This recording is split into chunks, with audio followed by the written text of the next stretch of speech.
Hello, and welcome to season 4 of the State of Healthcare podcast. I can't believe it's actually season 4. I feel like we've just gotten started, and to be honest, we are just barely scratching the surface of so many issues in healthcare, or just even things that I feel like people should know about.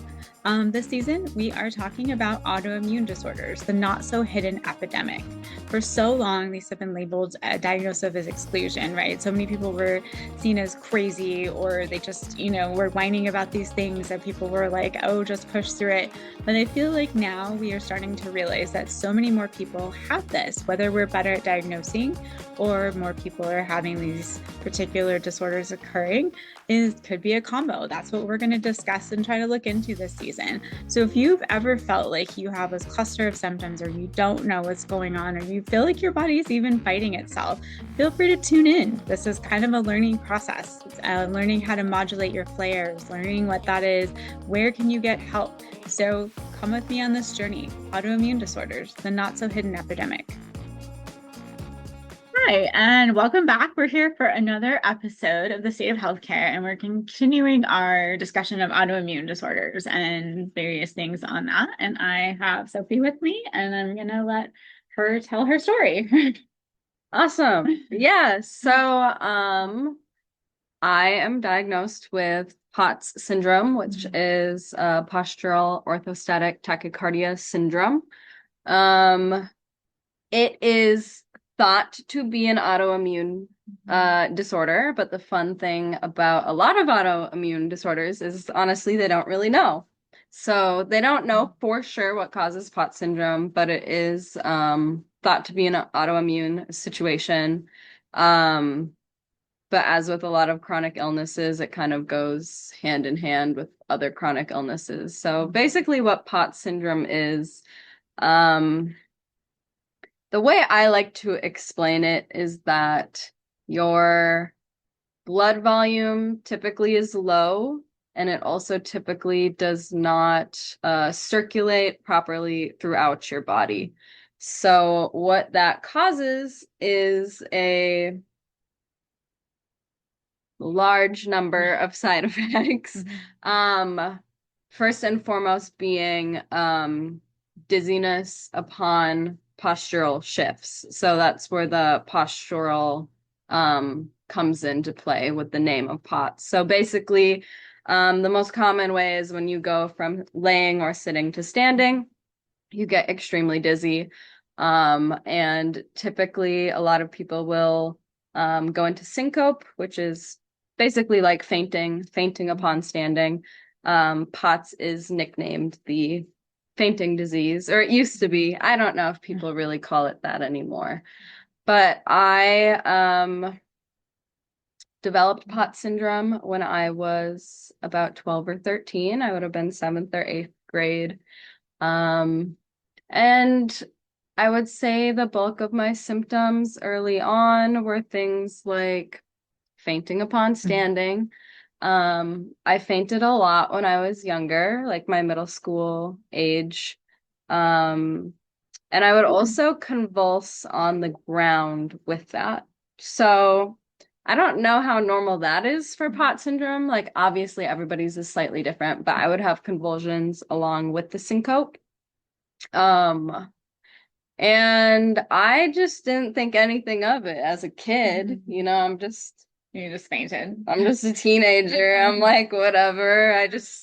I thought that happened to everybody when they got up too fast. And it does happen to a lot of people. A lot of people have low iron or things like that. But to the extent that you would faint and convulse, not so much normal.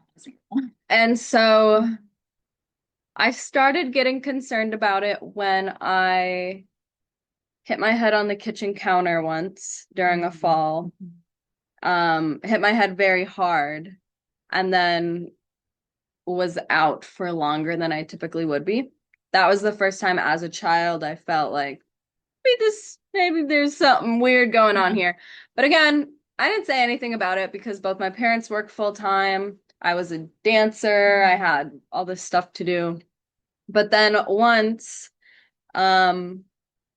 I caught myself before I fell. which Okay. when you're used to this, you Uh-huh. kind of get good about knowing when it's coming on. Right. So I got up actually out of the car too fast. Okay. And by the time I got to the door of my house, I felt it come on. So I grabbed the door frame. And something really weird happened. It's like I still kind of went into syncope, except I held my body up in the door Okay. frame Uh-huh. and I had the convulsions, but I was standing upright and my mom was right there.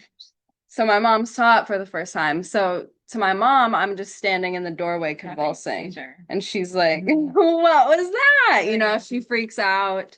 And that's when I first went on my journey to get diagnosed. I was misdiagnosed at a young age, shortly after, with positional hypotension, which is also something that can go hand in hand with POTS, but at its core, it's slightly different. Positional hypotension is more just a blood pressure situation, low blood pressure. Whereas POTS is actually your blood flow is incorrect. Because of that, your heart freaks out, goes into tachycardia, starts beating very fast, and that's what causes the fainting. So they're very similar, but a little bit different. So I was misdiagnosed at age probably 13. And then in college, I was telling someone about all of it, and they said, "Oh, that sounds like you have POTS syndrome." And I was like, "What the hell is that?" I don't know if I can say that on the podcast. Yes. Most of these are labeled explicit. Okay, I was like, what is POTS syndrome? And you know, I looked into it and I was like, it does sound like I have POTS syndrome. And so I went into a cardiologist, did not an official tilt table test, which is what you use to diagnose POTS, but kind of a mock. It wasn't on a proper tilt table, but you know, they did something similar. And he pretty much was like, yeah, you probably have POTS. What do you want to do? Oh. Like, oh. They're like, what are my options?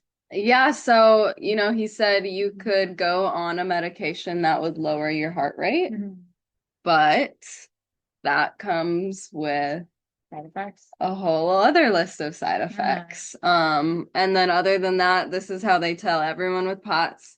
You wear compression socks, you drink a lot of water, and you eat a lot of salt. That's really the treatment plan for it if you don't want to go on a medication. And I did ultimately choose not to be medicated for it. So I got my proper diagnosis at age 20 and I'm now 28. So it's been a lifelong journey So it took 8 years basically to get you diagnosed. Yes, it did. Yep. So misdiagnosed at like 12, 13, properly diagnosed at 20. And I'm still just kicking it now, 8 years later. Right. But something about POTS that I think is very interesting is that your symptoms shift. Some people would say they grow out of POTS entirely. Some people, I wonder if they think they've grown out of it, but they don't just realize that it has changed and adapted. It's autoimmune. It's not going away. It's a chronic illness, right? Chronic is never never going away. No cure, right? So, for me, I will say I do not faint anymore. Very rare for me to faint. Sometimes I'll go into pre-syncope, which is when you're like, oh, I feel like I'm about to faint, but it's not quite as severe as it was when I was a kid. My main symptoms as an adult are brain fog, number one. So when you live with, you know, your blood's not circulating properly, that means you're not getting blood to your brain. That means your brain is not getting oxygen. That means you're losing a lot of brain cells every day.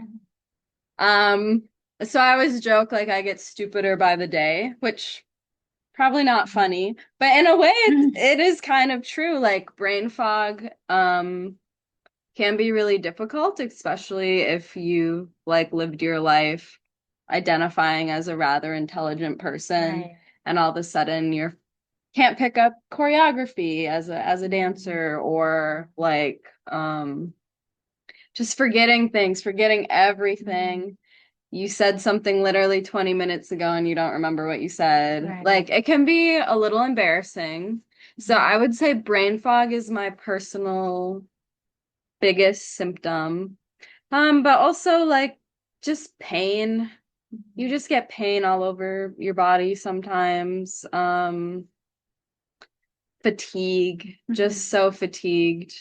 Um, a really interesting side effect that a lot of people don't realize is a side effect of POTS is nightmares, because your heart is always beating so fast that when you go to sleep, your brain creates a story as to why your heart's beating fast. Okay. So it will give you nightmares. Uh-huh. And that goes hand in hand. A lot of people have pretty severe anxiety and stuff when you have POTS because, I mean, well, one, there is the mental aspect of it, but the physical aspect too. I mean, it does make your heart rate increase. So that also affects your mind, of course. Well, and you're probably, so you're a combination of, you never know if you're going to faint. You're fighting with your own brain. You are in pain. And your heart's Yes. constantly beating. Yes. And it's also funny, like the brain fog. Or constantly beating quickly. We all hope it's constantly beating. Yeah. Yeah. I was like, wait. We want that part. Yeah, like I'm very slow to talk sometimes because I brain fog. But it's funny, everybody thinks I'm a massive stoner. Everybody thinks I'm just high all the time. And it's been that way since I was a teenager. Like I'd go over to my friend's house, and to this day, her stepdad is like, is Sophie just stoned like 24/7? She's like, no, no, actually. That's just her demeanor. It changes everything about you, really, because I mean, it's been this way for as long as I can remember. So I've always been deemed like chill or like all these things. And I'm like, sometimes you wonder, like, how much of my chronic illness created like my core personality traits, you know? It's really interesting to think about too. But yeah, I don't know. Do you have questions specifically you want me to go into? So I guess I was curious, just a couple things. One, like what you do for management. Like I know that we talked compression socks and the water and the salts and the other stuff. What do you do for your stuff? Because you do dance. So like yes. Yeah. So I am a professional dancer, professional athlete as well. I don't know if we said that or not. But a lot of people don't like to hear this, and I tread lightly when I talk about it because you never want wellness to turn into something different. But managing my diet has been the number one most helpful thing. And so, since POTS is, I think they're like 90% sure it's an immune disorder, but regardless of if it is or not, I still am immune compromised. So I get sick incredibly easy. If one person in a room 30 feet away from me has a mild common cold, you're gonna get it. I'm gonna get it. It's gonna be severe and it's gonna turn into a sinus infection after, and I'm gonna have to be sick for 2 weeks, then take antibiotics for another week. And it's just like inevitable. But what I do notice is that when I eat very healthy and limit my sugar intake, my body does a lot better. And that's because sugar, it really kills the immune system. Pain is easier to manage because of the inflammation caused by sugar as well. But for me, it's really that immune system management that I focus most of my energy into. And it is not easy. When you live in America, eating a predominantly sugar-free diet is not easy. And then, of course, when you're an athlete, especially a dancer, and you say, oh, I eat sugar-free, that comes with the whole, you know, like the body assumptions of people thinking it's for body image reasons or weight loss reasons or weight management reasons. And I do keep the weight off easier when I'm sugar free, but that's not why I'm sugar free. Right. Um, I will also say that as an adult, I was at one point medically obese. I hate that term because the BMI is bullshit. But I will say my symptoms, were exaggerated. They were worse when I was at a heavier weight. And that's just the truth of the matter, but not everybody is able to stay the weight they want who has POTS syndrome. A lot of people have to use wheelchairs or canes. So that's not really an option for everybody. Or maybe it's a money situation. Maybe it's you live in a food swamp and you only have really sugar-filled, unhealthy foods around you. There's so many things that go into it. So other than that, I do eat a high sodium diet, low sugar, high sodium. I do try to drink as much water as possible. When you live in the desert, it feels like that's a never-ending battle. I think everyone battles that in Arizona, drinking enough water. Compression socks, yeah. But the biggest thing is rest, honestly, and that's what I struggle with the most. I think if you don't rest, your body is going to make you rest at an inconvenient time when you don't want to. And also just being open and honest with those closest to you about, in chronic illness world, we call them spoons. Your energy supply for the day is basically measured in a unit that we call spoons. There's a whole theory behind it. I'm not going to explain it because I'll do a terrible job. But just being open and honest, like, you know what? We had plans to do XYZ today. I unfortunately have used up all my spoons. I didn't mean to. Can we just sit on the couch and rot instead? And it kind of sucks to be that friend, but you have to be in order to not cause a flare up or get sick, catch a virus, whatever it might be. So I would say those are all the main things I do. And I am exercising a lot as well, which again, that affects people so differently who have POTS too. Some people are very, very exercise intolerant. Because of the rapid heartbeat. You add exercise on top of it, it almost always is going to lead to, a flare up for them. Since it's my job, I don't really have a choice. But everybody's different. Exercise helps some people and it makes it worse for others. So it's really kind of a lifelong journey for people with POTS to figure out what works or what doesn't work for their body. Yeah. I think we talked a little bit about I feel like, are we better at recognizing things now, or are there more autoimmune out there, or is it both? Right? Because I feel like I'm seeing more and more things. And I'm like, are there more and more things, or are we better about spotting them, or is it just a combination? We have discussed this, and I think it is a combination. Let's be real. There's so many things that can cause an autoimmune disorder, right? You could have got, I don't know, some bad virus when you were a kid, like COVID. We've talked about that. Yeah. COVID caused a lot of people to get POTS. So as someone who's been diagnosed long before COVID hit, that was very interesting to me. To see how many people were. Yes, because I'm in all those, little Facebook support groups for dysautonomia, which is essentially when your dysautonomic system doesn't work right, which is what POTS is, but there's other syndromes that go into the branch of dysautonomia. But I'm in a lot of those Facebook groups or for that or POTS or whatever. And after COVID, they just exploded. They doubled in size, seriously. And all of these people, Uh-huh.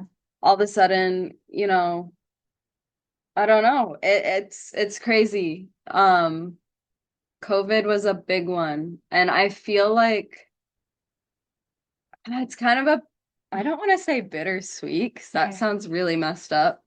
But like all of a sudden, there's actually research going into pot Because there's so many people who have it. A lot more men are getting it than have been reported previously. So now that it affects, Now that it is affecting more men, now we know we look into it. it is what it is. But it's bittersweet because you go to the doctor and you say you have POTS and they just nod and write it down and they know what you're talking about. Which would have not been. Which was not the case. Like when I got referred to the cardiologist, that primary care physician, it actually might have been a nurse practitioner. I can't remember, but she had no fucking clue what POTS was. I came in with the research with my symptoms and I said, I think I have this. She said, I don't know what that is.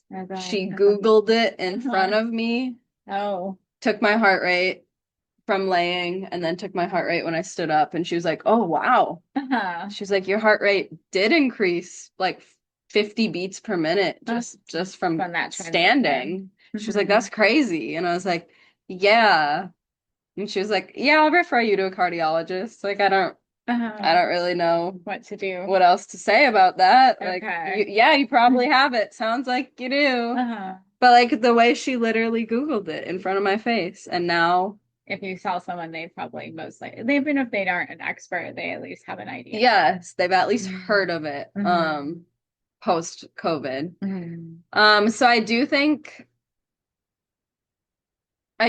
it is more prevalent. I do think more people are getting autoimmune disorders. I think COVID was a big one. I also think just the amount of poison we consume in our food in Americans is catching up to us as well, to be honest. Right. But on the flip side, I do think awareness is a huge part of it as well, because there is also people who are like, I've been just tired beyond words and always dizzy and always feeling like I'm in a haze. And, you know, I felt this way since I was a kid, since I was a teenager, and I just learned about it now. So I'm finally getting diagnosed now. I do think it's also just awareness as well. A combination. I think it's a combination, but I also suspect, again, I think with COVID, I always have this theory with some viruses that things are lurking and then something activates it. Yeah. So, like it's just been,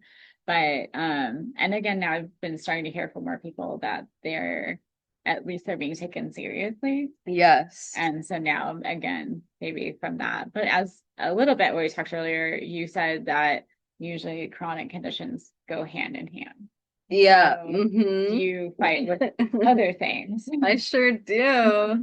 So I am diagnosed with IBS, which I think almost everybody I know who has POTS is also an IBS girly. I think IBS goes with a lot of chronic illnesses. Which is that irritable bowel. Yes, irritable bowel syndrome. I also have recently been diagnosed with endometriosis, and I have a hydrosulfing fallopian tube, which basically means it's like filled with liquid. But basically I have to get that removed soon. So a lot of people have theories of like, oh, your endometriosis probably caused your POTS, or your POTS could have caused this, or who knows, they're all intertwined. I do also have arthritis in my neck. I also have like other spinal issues, which if you ask a chiropractor, they'll tell you that that's connected.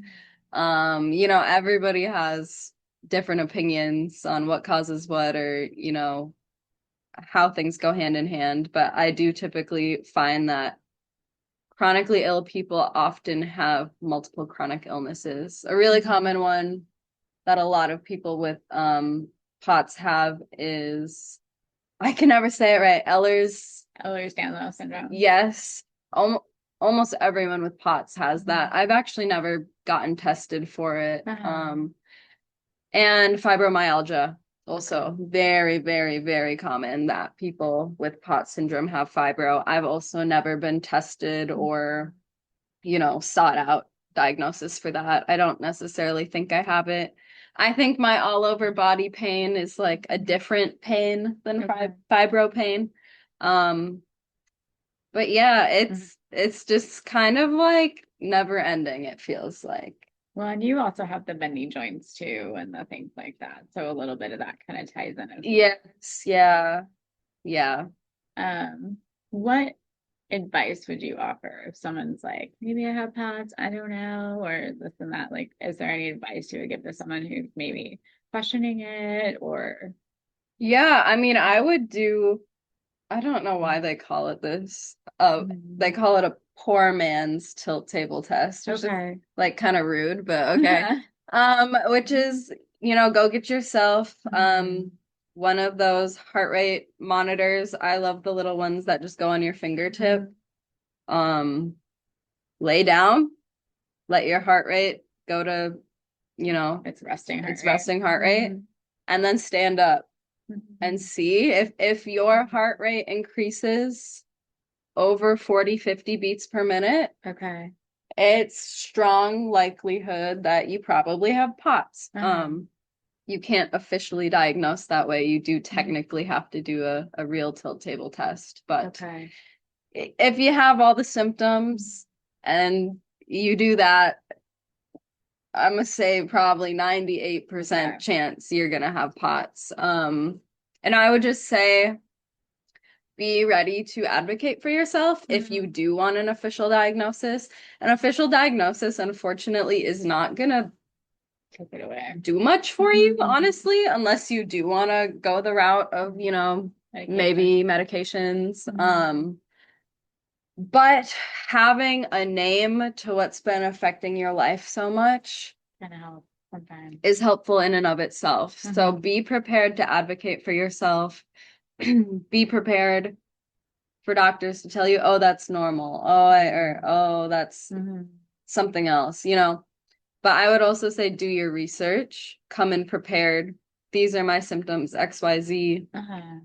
And say it. Say, I think I have POTS syndrome. Because if you just name off your symptoms, they're going to probably first tell you have low iron, honestly. Is going to usually be the first thing. They might attribute it to a mental illness, like really bad chronic depression or something like that, which I also have, by the way. But are they connected? Right. There's also probably could be. But be prepared to advocate for yourself. If your doctor's not listening to you and not willing to take the process to give you a diagnosis, find a different doctor. Find a different doctor till you find one you like. And I'm not saying like, wait till you find the doctor that tells you what you want to hear. That's not what I'm saying. But find a doctor who takes you seriously and at least, orders tests, does the tilt table test, refers you to a specialist, someone who at least listens to you, because especially if you are a woman, which POTS syndrome is more prevalent in women. Yeah, I know you talk about it on this podcast a lot. Being a woman in the healthcare system is to fight for your shit. It's a battle. You have to fight for yourself. Even with female providers, I've noticed it really it doesn't matter. Like you have to advocate for yourself and be prepared to be disappointed. That sounds so horrible. But like I said, even if you do get your diagnosis, everybody's body is so inherently different that you still probably have a couple years journey ahead of you of just trial and erroring different potential treatments to try and make yourself feel better. And what works for a span of 4 or 5 months I know. might be like the goal. You're like, I found it. This is what, this is it. This is the cure. There's no cure, but this is what helps me. Hey, 2 months later, that might change and you're back on the hunt again for something else. And that's just the name of the game. But I'd also recommend joining support groups.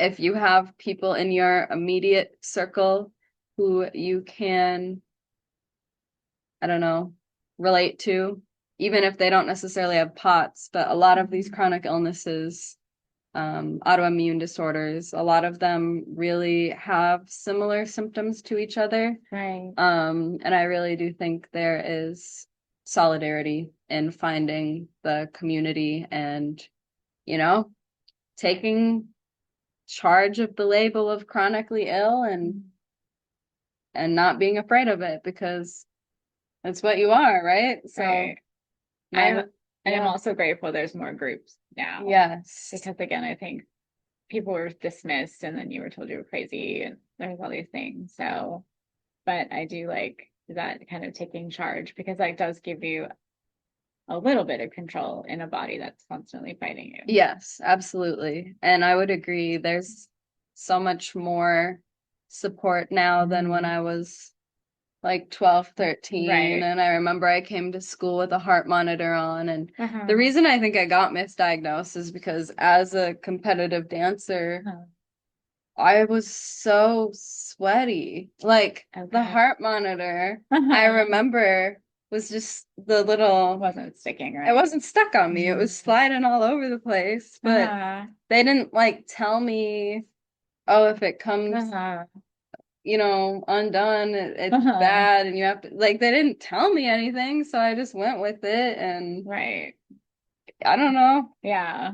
Who really knows? But, going to a party in middle school with a heart monitor on and trying to explain to kids that you faint almost every day is not really, it's not really how it is now, Well, I also, again, I think sometimes for you, because people see all the really cool things you do, they don't realize all the other stuff you have to battle. Yes. And I'm trying to be better about educating people. Right. Because I think, when you have an invisible disability too, it's kind of an imposter syndrome, especially when you are a professional athlete. Like I get paid to do crazy athletic things.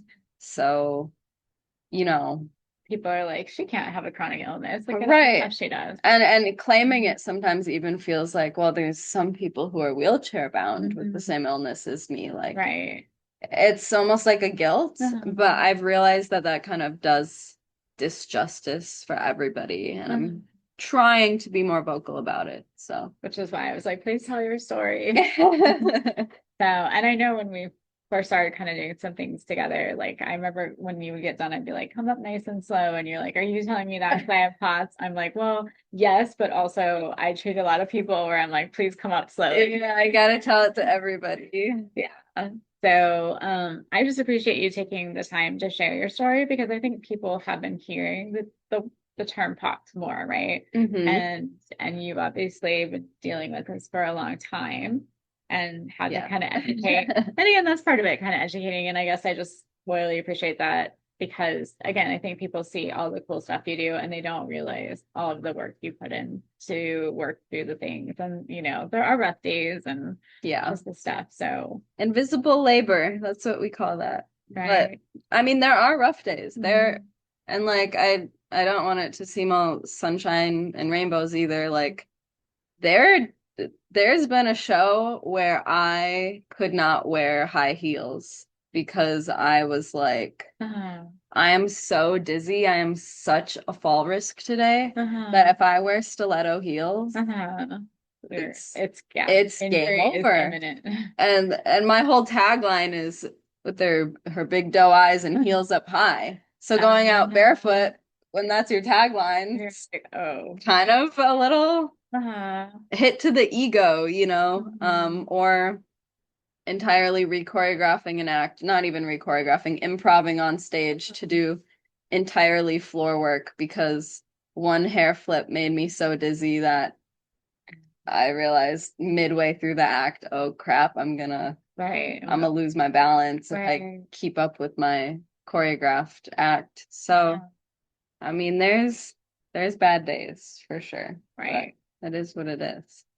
Oh, any last thoughts? Or again, I feel like you've shared a lot of really good things or just at least tips. And I mean, again, it's one of those things where you can't take it away from somebody, but like any other tidbits or things that you've learned. I think like just one parting word too is like do your own research. Mm-hmm. And that doesn't mean get trapped in the WebMD rabbit hole of despair.